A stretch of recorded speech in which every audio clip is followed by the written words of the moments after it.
Chris Kreider and our hockey club have come to terms on a 7-year deal.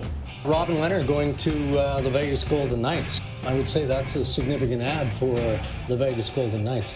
It's going to be a 6-year contract for Jean-Gabriel Pageau with the New York Islanders. There were discussions here in recent days when he was still in Ottawa on an extension. I don't believe the Senators were prepared to go to that length of deal. Just coming here to give my 110 every day, and hopefully I'll help the team to win. An incredible deadline day in the NHL. We welcome you to another edition of Our Line Starts. Lee McHugh, Scott Hartnell, Mike Johnson. It's funny, the sound there starts with Chris Kreider. Chris Kreider was the big fish. He goes absolutely nowhere, and the day didn't fizzle. Yeah. It was absolutely fantastic. You look at some of these numbers, 32 trades, most ever on deadline day. 55 players moved. That ties the most ever. We're going to jump into this in a second, but we want to tell you what's on tap here in Our Line Starts. We're going to talk, of course, about the trade deadline, the winners, the losers. We're going to get into the story of David Ayres. You know it by now, the Zamboni driver who came out of the stands and helped Carolina win against his hometown Maple Leafs. Also, the 40th anniversary of the Miracle on Ice, a conversation between Al Michaels and Mike Tirico that you don't want to miss. But let's bring it back to the deadline, because this was nonstop. If you stepped away from a computer or your phone for like an hour, you came back and there were like a page full of alerts. Big takeaway for you? I like Carolina. Carolina almost did the Columbus Blue Jackets for me last year, kind of going all in, bringing a couple big defensemen. Vinny Trocheck from Florida Panthers. A couple guys went the other way, but, I like kind of what they did just to solidify that blue line. Function of injuries, though. Dougie Hamilton, they never quite replaced, and Brett Pesce went down just this past weekend. Like, we need some defensemen here. Their strength of their defense, their system is played by having active, mobile defensemen.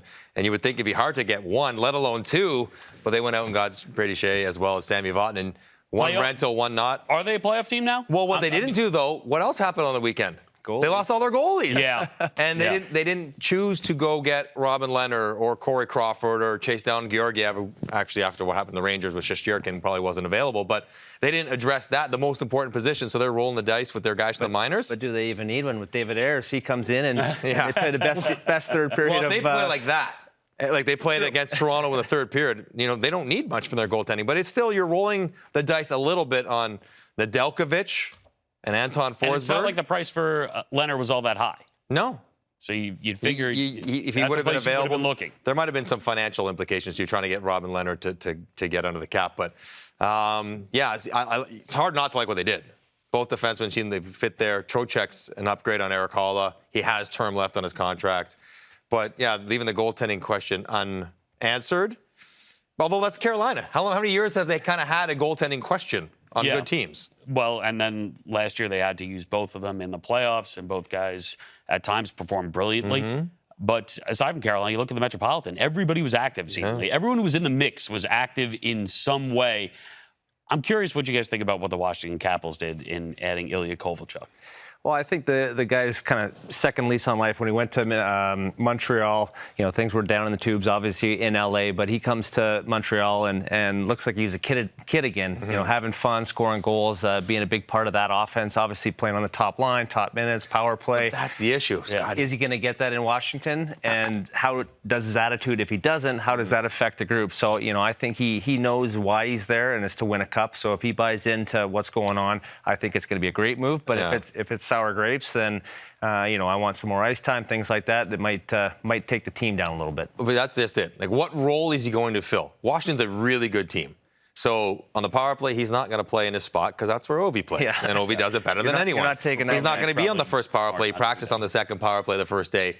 Even the right wingers, you have Tom Wilson, who's so good on that first line and very important. You have TJ Oshie, who's a clutch player and very important as well. So he's going to play on the third line with Lars Eller and Carl Hagelin, Richard Panik, playing 12 minutes versus the 20 in Montreal. He's a guy who's a volume player. He always has been. He's always played a ton.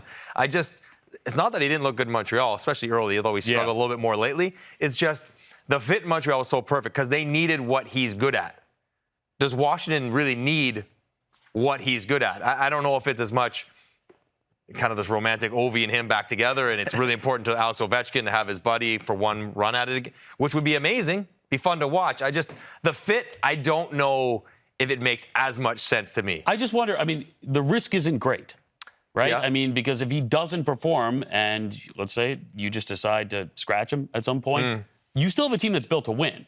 So is it one of these things where, hey, let's go out there, let's see if he can bring something, let's see if he can buy in, and if he doesn't, we don't actually need him. But Washington first, right? They have a good thing going. Yeah. So, as you know, there is about upsetting the apple cart a little bit because somebody's going to get bumped down a line, out of the lineup initially. So there will be a trickle-down effect if when he comes in there, even if he doesn't work out. Yes, you're right. It doesn't cost him anything, no money. If he doesn't work out, you can play him. But chemistry is something to consider. Yeah, but the thing is, he's hungry for a Stanley Cup, right? And for his attitude to dip, kind of, how it was in LA, I guess it would be, obviously unfortunate for him, unfortunate for the guys. And I'm sure Ovi and those guys will, crack the whip on him and have him in line to make sure that kind of off, all that kind of stuff stays in line. So, is there any team out there, though, that after deadline day you feel dramatically different about? Is there any team that you just saw and you're like, wow, this team either did make moves, right, and I feel a lot better about them, or you're sitting there and you're like, how in the world could you not have done something to strengthen your team?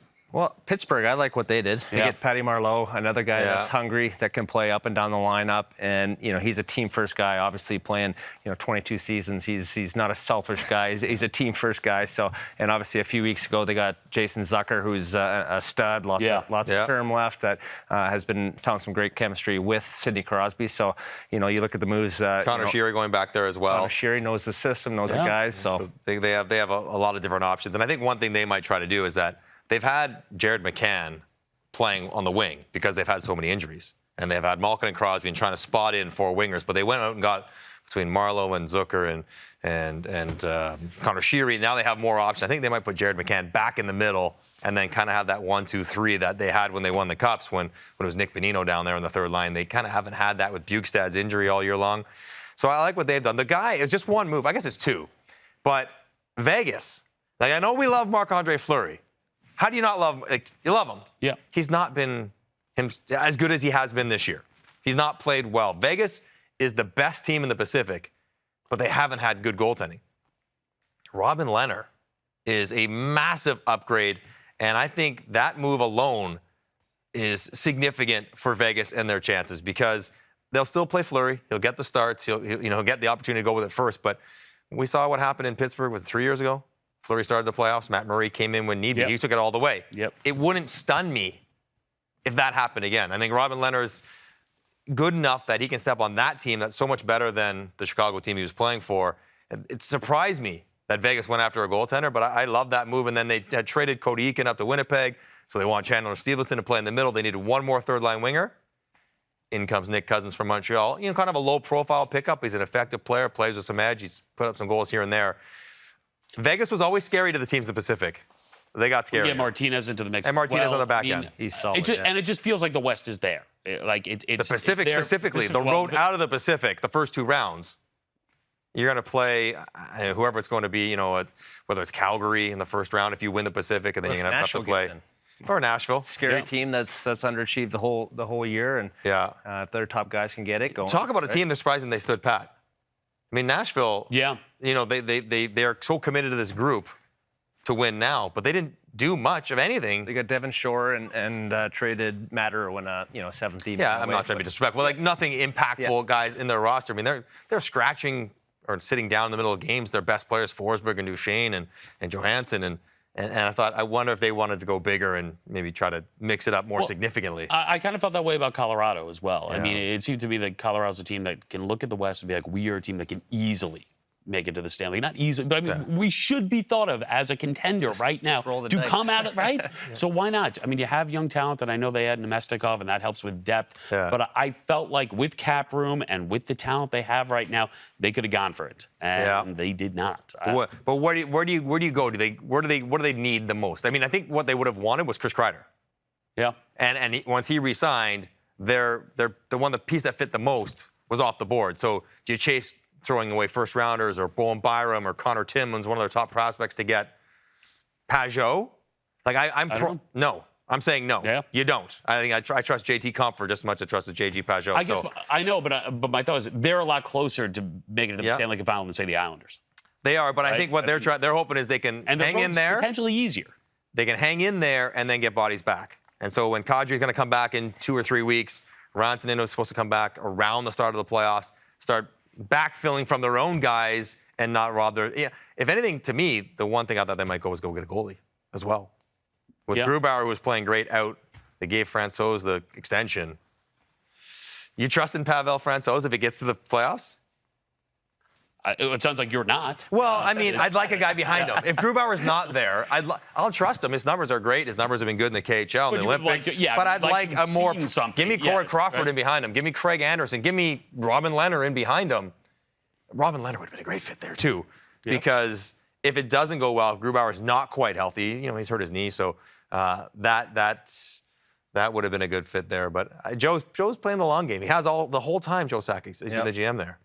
One other thing. So Tampa Bay, obviously, you have last year where you have a record-setting season, then you're eliminated, swept out of the first round, and now you are the hottest team since Christmas, and everyone has you on their radar, and they're very active, very aggressive at the deadline, but they give up a first-round pick for Barclay Goodrow.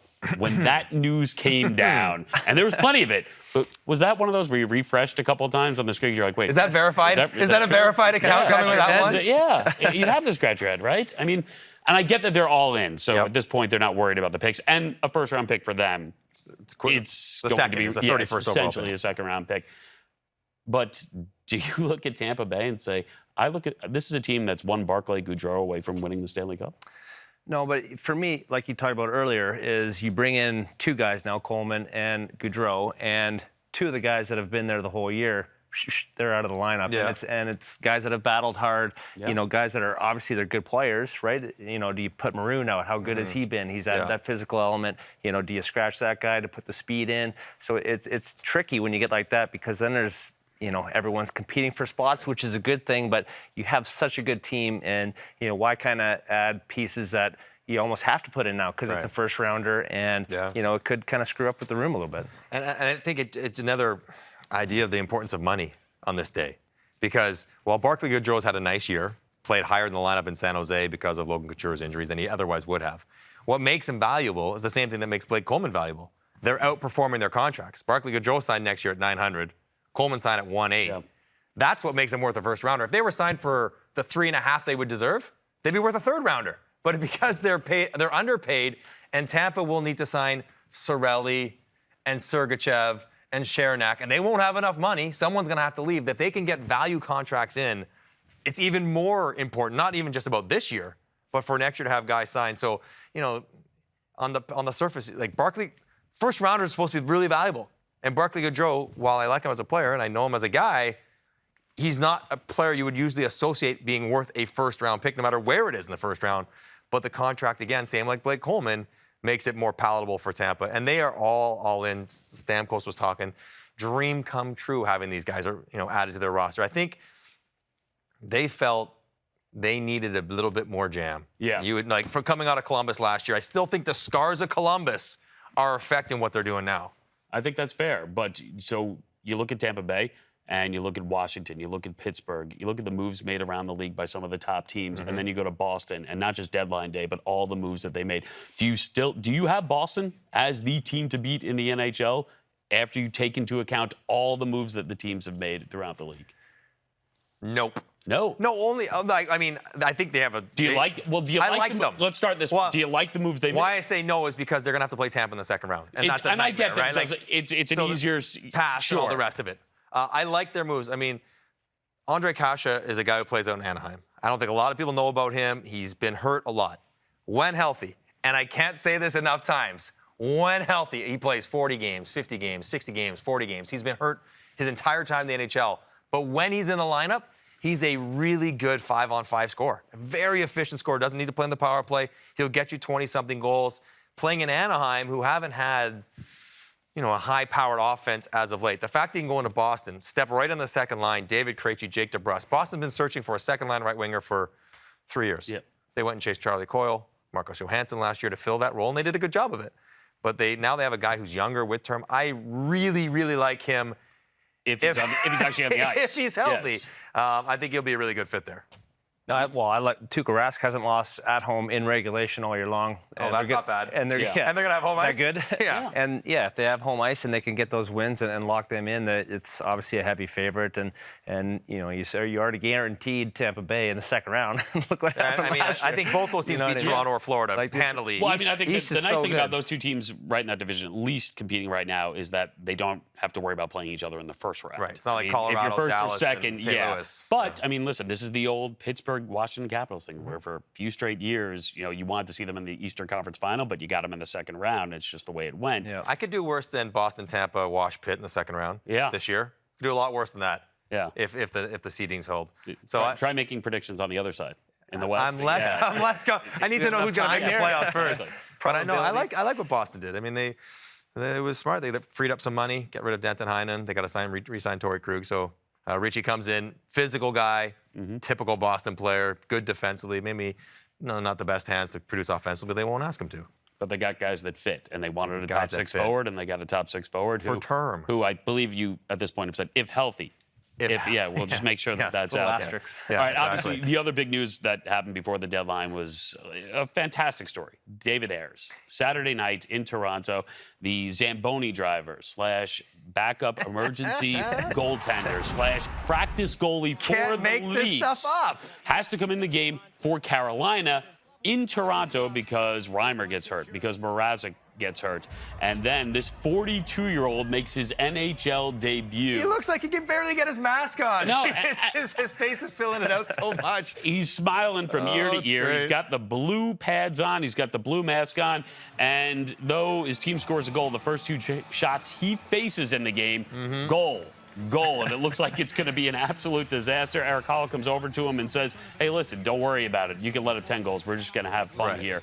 I'm just curious, when you saw this story, because not everybody saw it live, your immediate reaction to this, Scott? Oh, it's just smiles ear to ear, and him coming off the ice. He's great. He's got the Hockey Night in Canada towel that some players, 15 years you're trying to. You're hoping to get that one interview to get it exactly. All I wanted to do, the first one I got, I was like, yes, and I put it. I made it. I still have it. It's in right by my toiletries and everything, and he gets it at 42 years old, and I'm sure he'll have that hanging on the wall. But how can you not just be happy for this guy? He seems like the nicest man in the world, and his wife's tweets when he was going in, and it was just freaking out. Right? How could you not? It was just too good for TV. The story is unbelievable, and now he's going to Carolina. He's sounding the siren.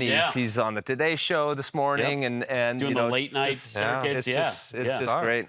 I was when it first went in there, you were almost worried and scared. When he went those first two, and you're like, oh no. Yeah. Because this could go, as excited as you are because it went this way, that second intermission, I'm like, oh no.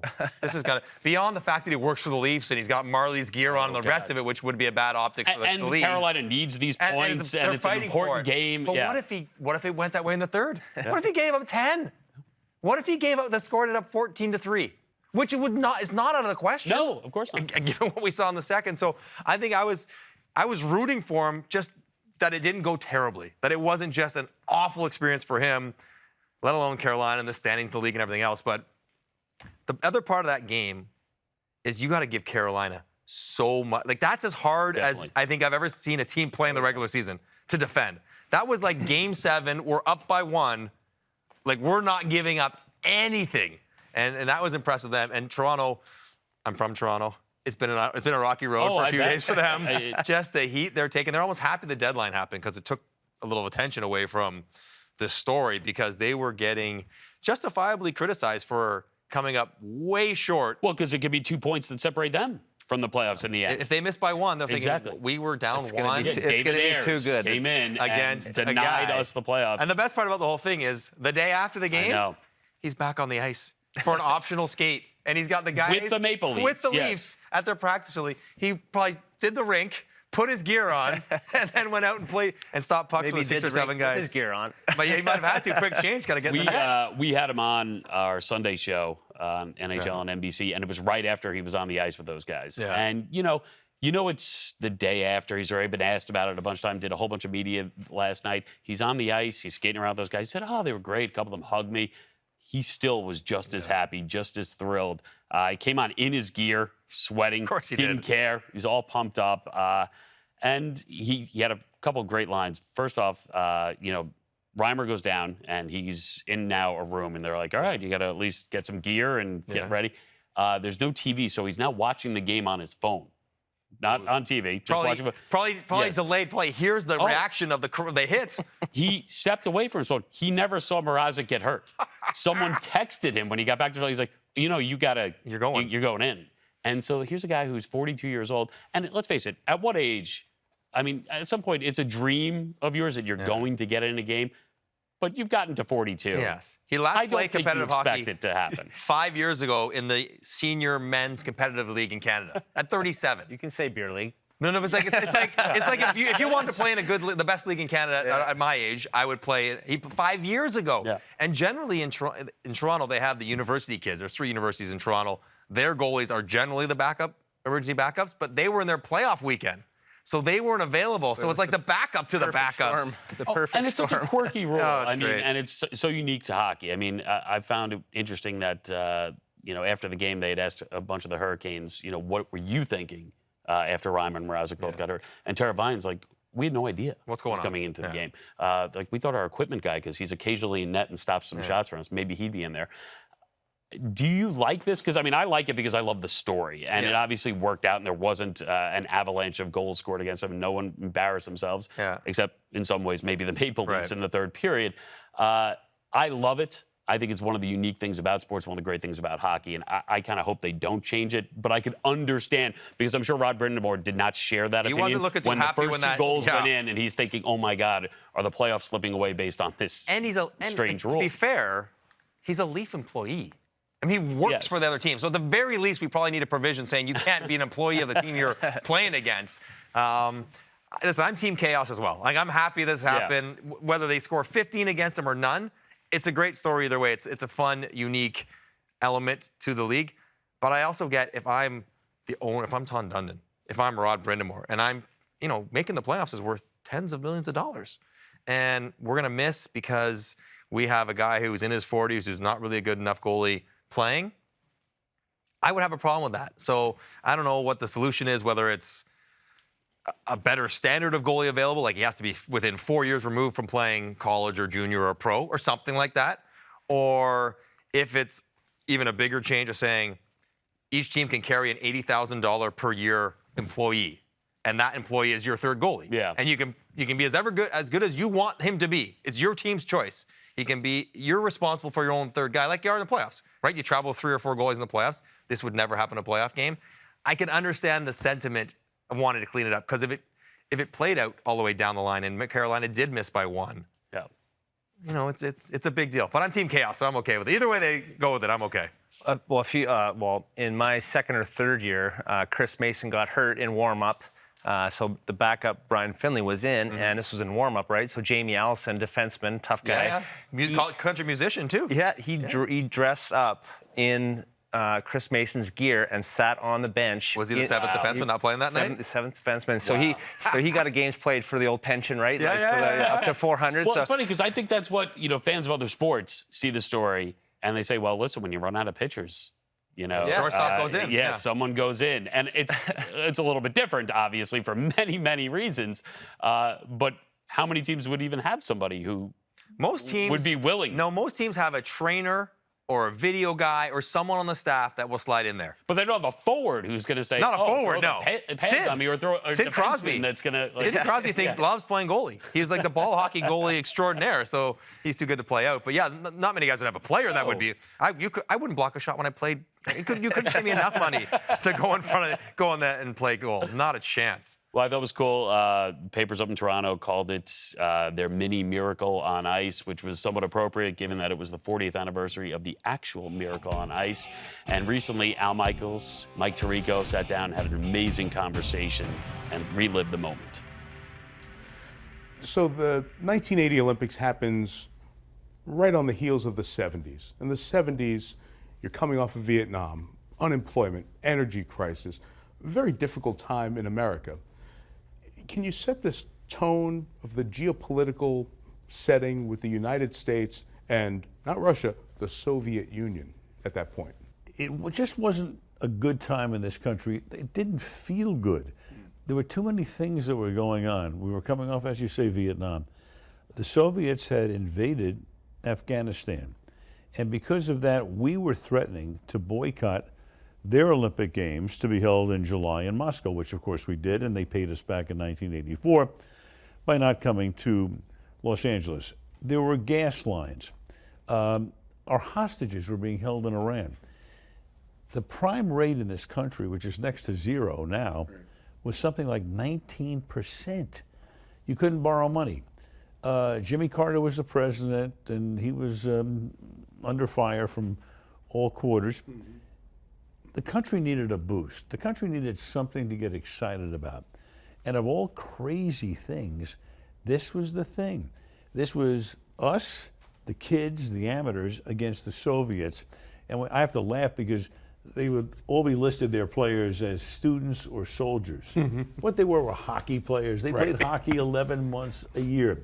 And those guys were so good, they'd come over to North America, they'd beaten the NHL All-Stars. They were probably the best team in the world, professional or amateur. And our guys had that one moment in time, and that galvanized the country. And as Eddie Swift wrote in Sports Illustrated, when he named them obviously the Sportsman of the Year, he said, it made you want to hug your television set. I mean, it was that good because look what they did, how they pulled this off, and everybody felt great. Can you give us a setting of Lake Placid? Lake Placid is not a town that would host the Olympics in 2020 and beyond, not the infrastructure. What was Lake Placid like? Very rural, only a couple of ways in and out. It's a hamlet more than anything else. There's a lake. There were a couple of hotels. There was a main street.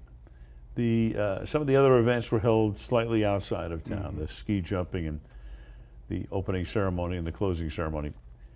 But it was small, it was intimate.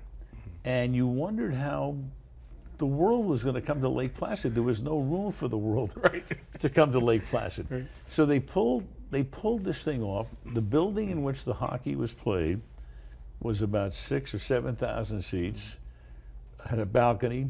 I don't know how many people they jammed in for that game and the Finland game on the following Sunday.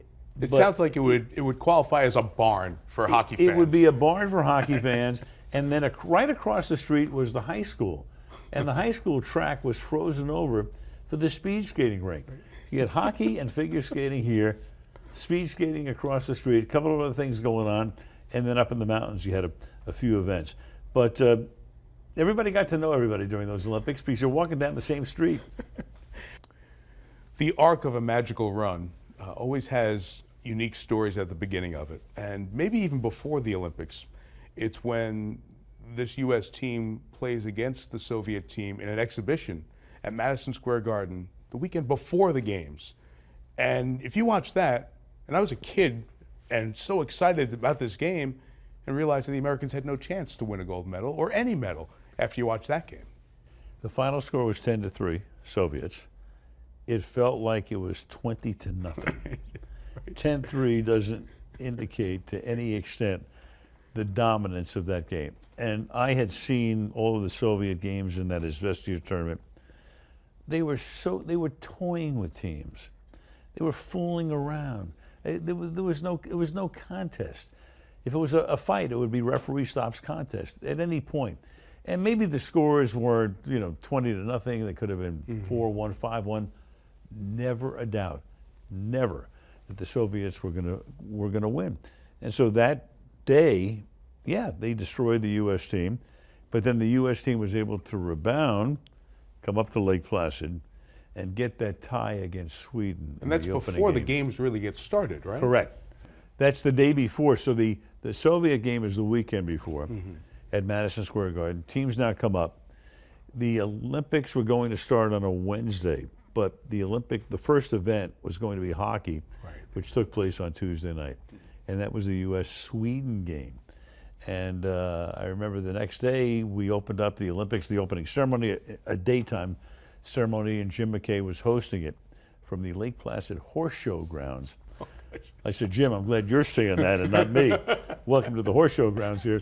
And he says, well, thanks. I really appreciate you putting that in my head. But he brought me in right off the bat and said, hey, we've already got a big story here in the U.S. Didn't figure to beat Sweden, but tied them. So they were off to a good start. And then as the tournament goes on, is there a game or a point where it goes from this is a nice story to this really has a chance to be something significant? You felt in short order that something big could happen because something big did happen. The night after the opening ceremony, the U.S. played Czechoslovakia. And Czechoslovakia was the heavy favorite. They were the second best team in the world. And the Americans dominated the game and won the game 7-3. So now you're going, well, wait a second. You tie Sweden, you didn't figure to do that. You dominate Czechoslovakia, you definitely didn't figure to do that. And now you're looking ahead and you got Norway, a team that you should beat.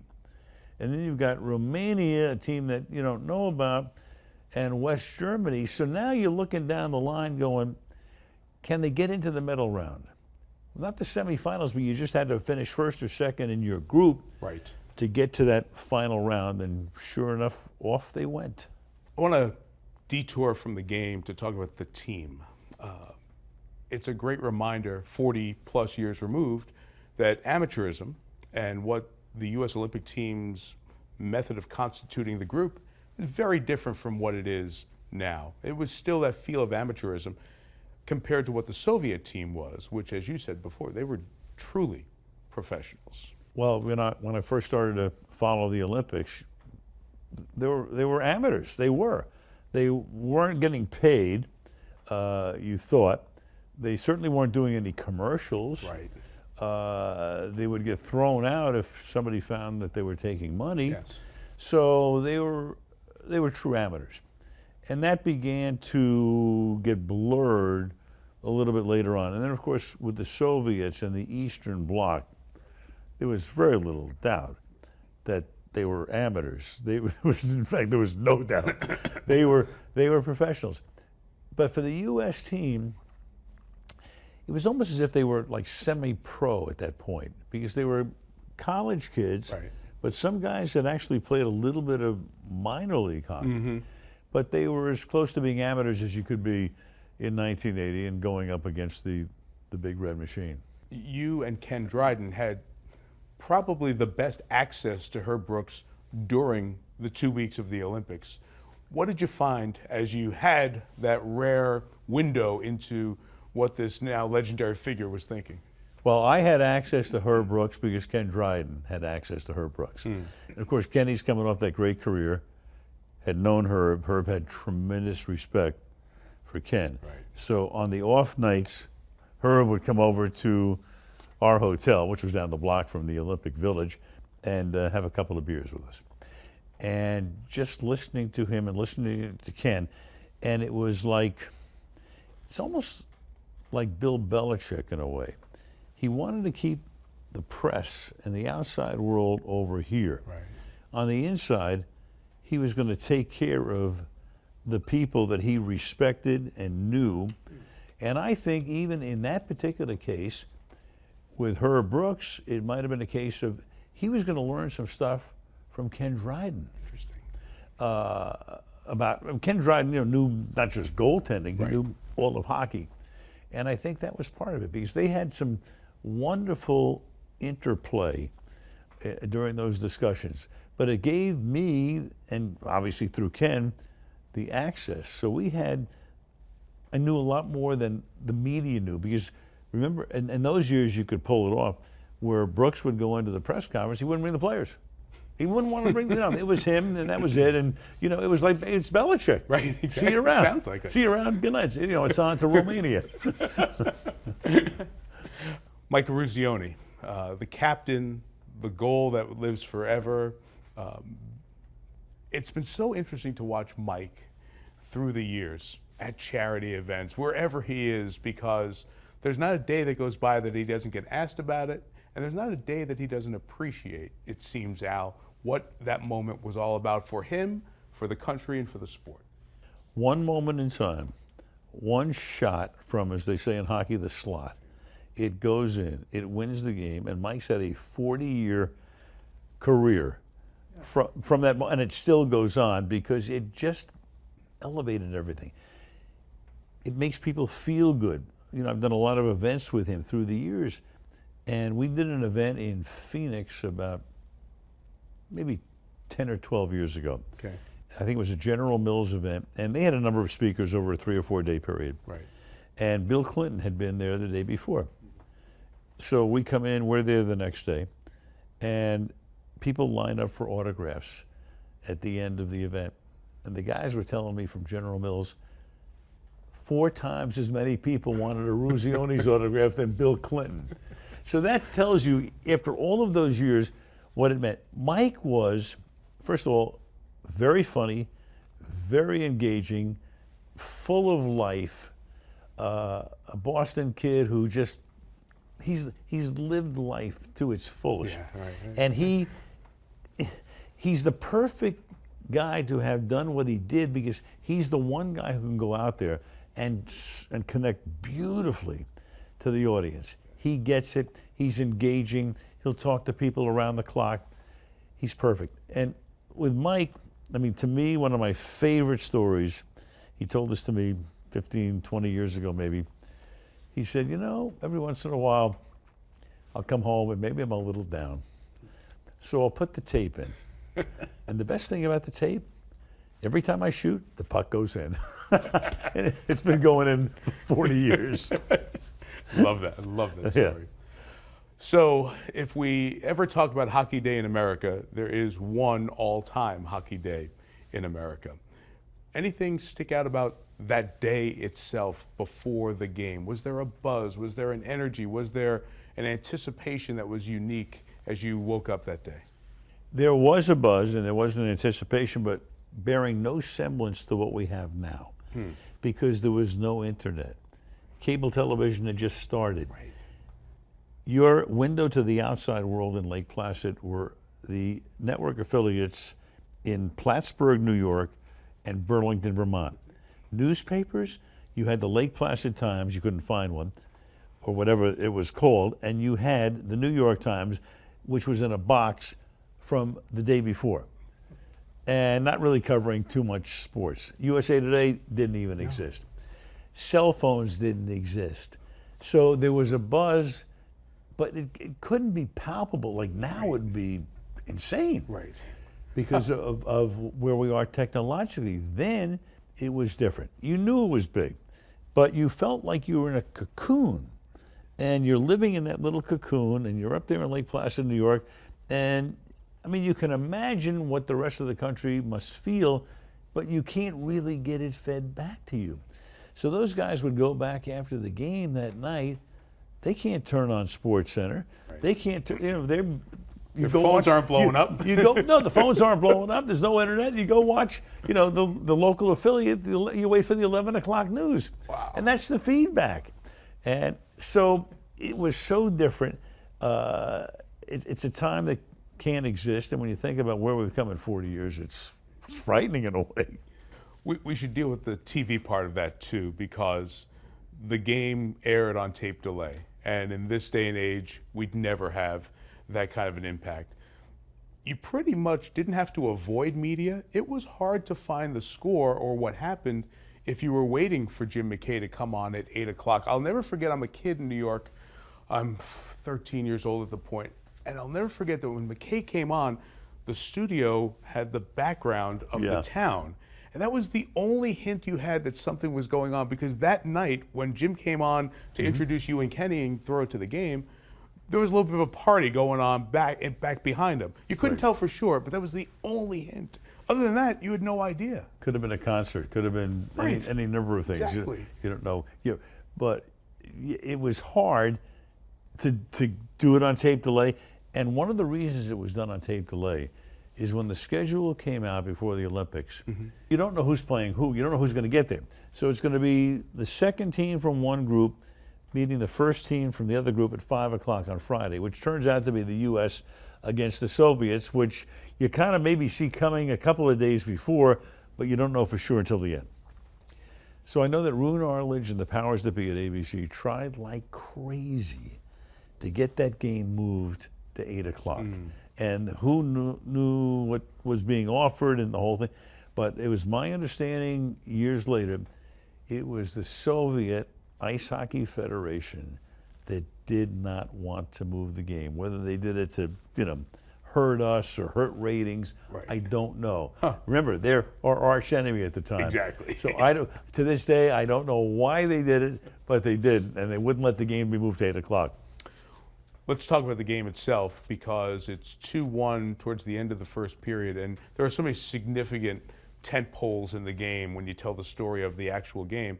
But the goal right before the buzzer in the first period to tie the game, huge for the U.S. going into the locker room after the first. Mark Johnson, I mean, it happens out of nowhere. So it's 2-1. First of all, it's 1-0 Soviets early. We tie the game. Then it's 2-1, and they're dominating the period.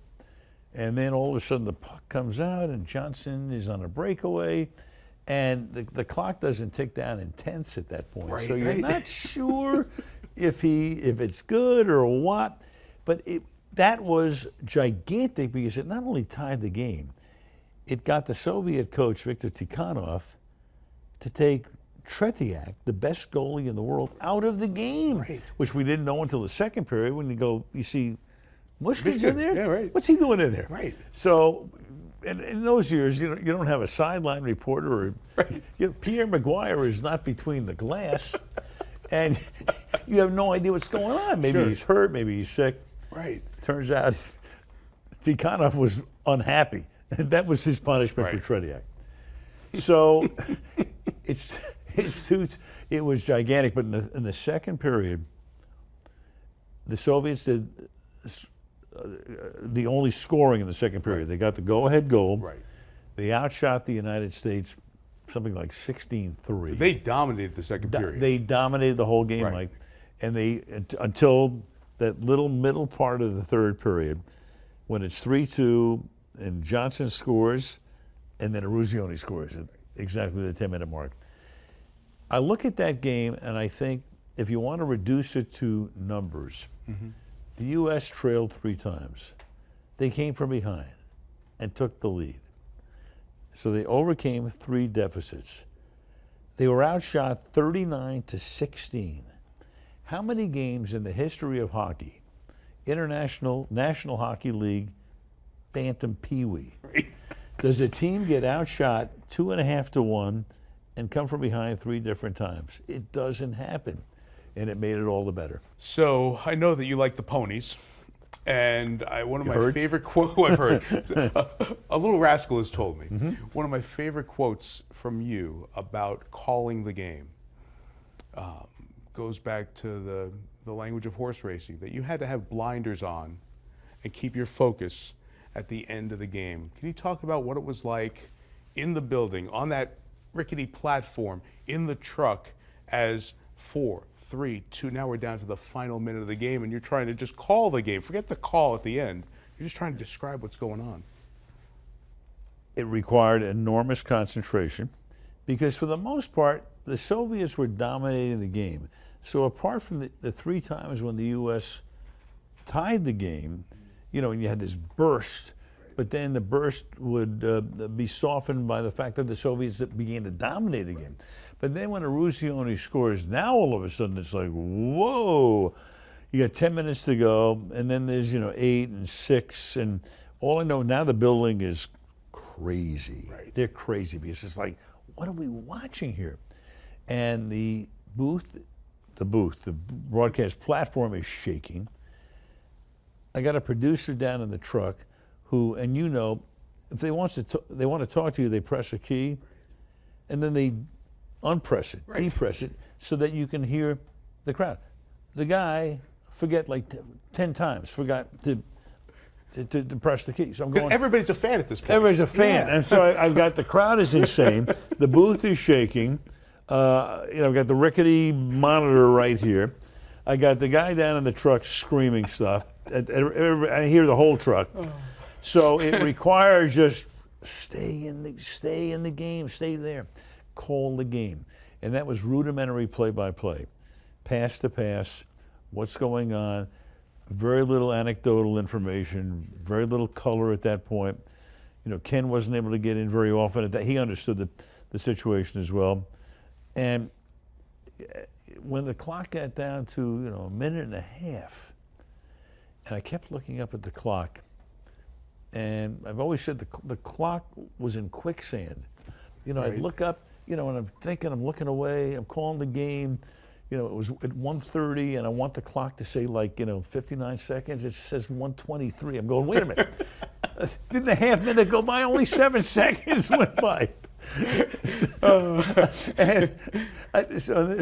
And then you get to the last minute of the game, and then the last 30 seconds are. It's wild because at that point, the Soviets are putting a lot of pressure on the U.S. Yes. And Jim Craig is equal to the task every time. But I've got to focus on being careful.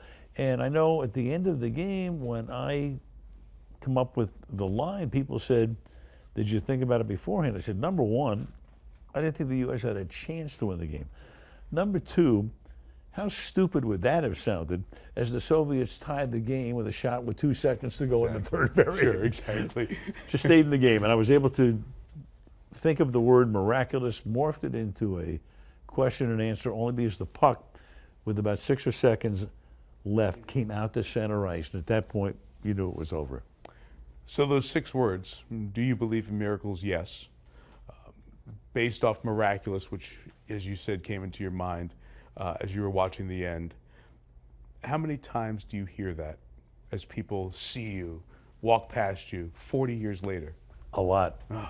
A lot, and it's great. And I know Mike Eruzione hears it, and I know the players hear it too, which really is special to me to know that, you know, that they can tie that in. And I know, you know, Mike has talked about it with me many times.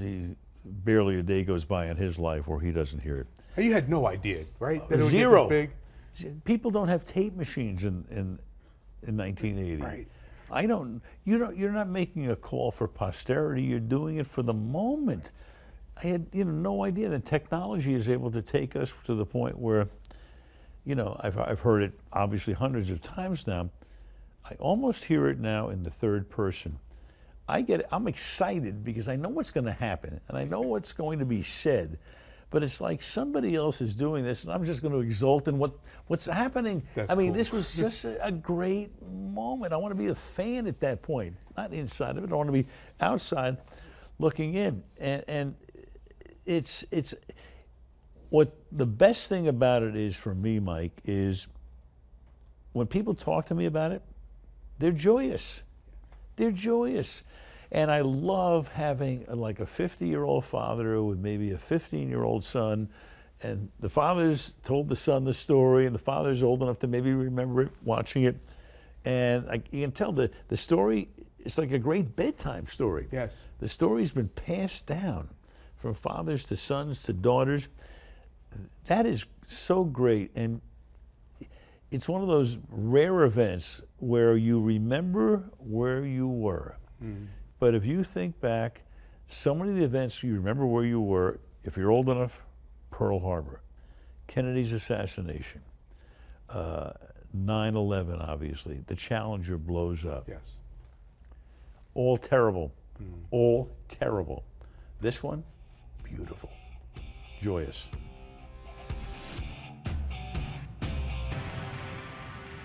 And to bring the story full circle for Al Michaels, I worked with him on Football Night in America, and I was with him in the fall when he got a message that his grandson, Nate Cohn, who plays for the Junior Kings, was in Lake Placid and won a tournament there. So Al calls that game, his grandson now playing in Lake Placid, winning a tournament there, and he said Nate is small, shifty. I think Marty St. Louis will be the next St. Louis, and Al would like to wrap up his career by eventually calling his first pro game. So we'll see if and when that happens. I hope it happens. Be a nice way to go. So Nate Cohen gets to play there. Mm-hmm. Al Michaels calls that game there, the Miracle on Ice. You been to Lake Placid? I've been there a couple times in high school. My high school went down there for a high school tournament and had a chance to play in the big rink. And I was 5 years old when Miracle on Ice happened, so I don't remember watching it. But even being there that weekend, and then I also taught hockey school there. When I was in university in the summer, for 3 weeks, we went down in the summer lived in a hotel in little tiny Lake Placid and went over every day to the facility and taught hockey school there. And just being around that building, you can feel it. Like, you can feel how special it is. You can sense the history of the moment that happened there. And there's pictures and there's little homages to 1980 and what happened there. And even though I'm Canadian, it doesn't matter. It resonates, and you can feel, and just being around the town, you could sense how in 1980, just the spirit of that town is palpable in the building. So if you've not been there and you're a hockey fan, it's pretty cool place to go.